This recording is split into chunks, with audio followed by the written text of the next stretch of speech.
All right, I bought this Plague Doctor new for 2024 Home Depot for $1.99 because for what he does, it's not a bad price. That's not cheap. For $1.99, he's got three movements.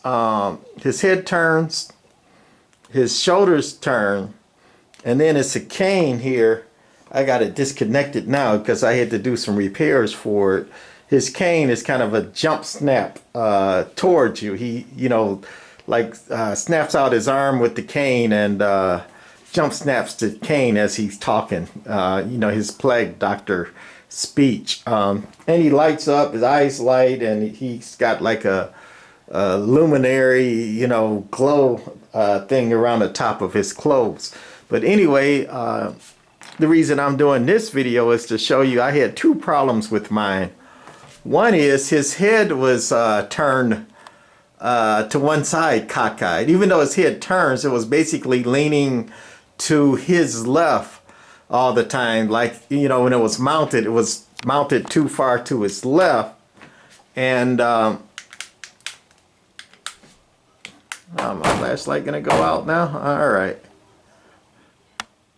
If you could see these screws there, I did not do those screw holes. That looks like where this bracket is supposed to be mounted, and it was not mounted there at all. It was actually mounted in those holes there. It's four arms to the bracket, all the way around, and they're originally mounted to those holes there. And like I say, he was cockeyed, and how am I gonna bend him or make him, straighten him up?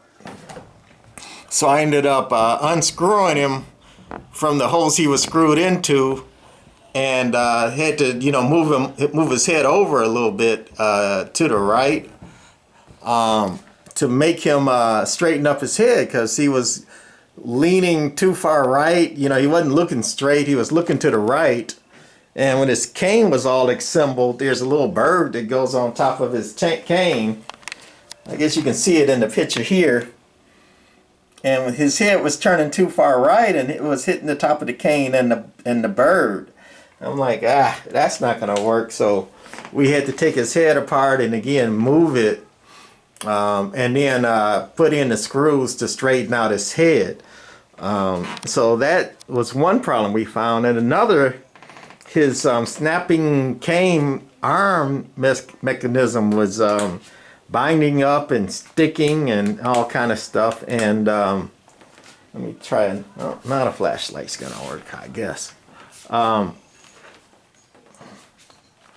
With that, this is his snapping mechanism. He has three motors, one for his shoulders, one for his head, and then the third one for his snapping mechanism.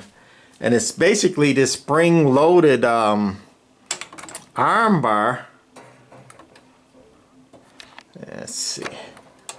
You can see that that's spring-loaded there.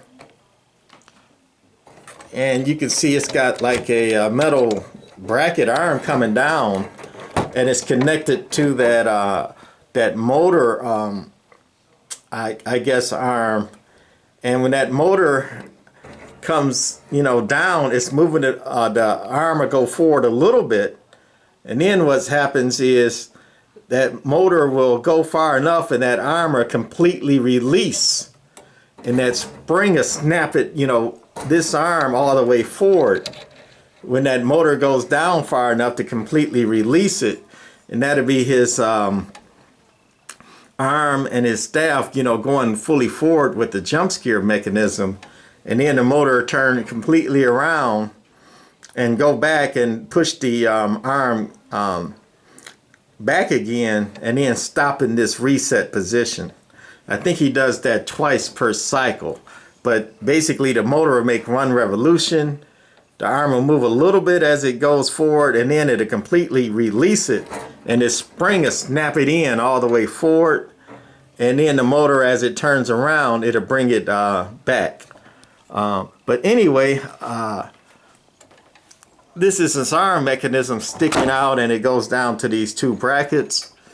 It was going too far in, and it was binding up that mechanism there because it was too far, you know, toward the inside. So I put these little O-ring clamps to make sure that that bracket can't move in too far. So that's the two things I had to do to make my plague doctor right. And I contacted Home Depot. He sold out, and they were giving me a hard time, so I decided to just fix him myself, because as you know, he's hard to find. Anyway, that's it for this one. Later we're going to do him, show him in operation. Bye.